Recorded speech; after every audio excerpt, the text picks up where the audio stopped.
இன்றைக்கு வந்து எடப்பாடின்னு பார்த்தீங்கன்னா, அவரோட இந்த வெளிய போய் நிற்கிறவங்கெல்லாம், ம்.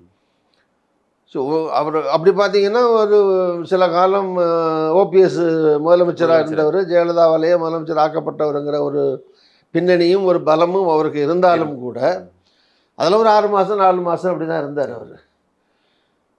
எடப்பாடி 4 வருஷம் இருந்துட்டார். ஆமா. 4 வருஷத்தை சக்ஸஸ்ஃபுல்லாக முடிச்சிட்டாரு 1.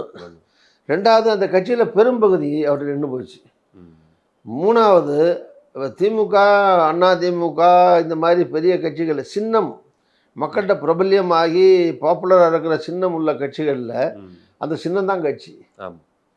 அந்த சின்னம் யார்கிட்ட இருக்கும்? இப்போ அண்ணா திமுகவில் சின்னம் யார்கிட்ட இருக்கும்? ம். அண்ணா திமுக பேர், கொடி, சின்னம், அந்த ஆஃபீஸு, ம். இதெல்லாம் தான் முழு அடையாளம் அந்த கட்சிக்கு.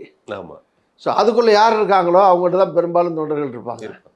அப்படி பார்த்தீங்கன்னா எடப்பாடி தான் பெரும்பாலும் தொண்டர்கள் அந்த கட்சிக்குள்ளே இருக்க தொண்டர்கள் இருக்காங்க. ம். ஸோ அது தனியாக ஆட்சி அமைக்கிறதுக்கு அது போதுமானது இல்லையா, அப்படிங்கிறது வேற அது வேற விஷயம். ம். ஆனால் அந்த கட்சிக்குள்ளே யார் பலமான இருக்கா அதிமுகவில் இன்னைக்கு ஆசான் டேட் யார் பலமான ஆள்னா எடப்பாடி தான் பலமான ஆள். விஷயம். அது போதுமா போதாதாங்கிறது அது ரெண்டாவது விஷயம். அது அது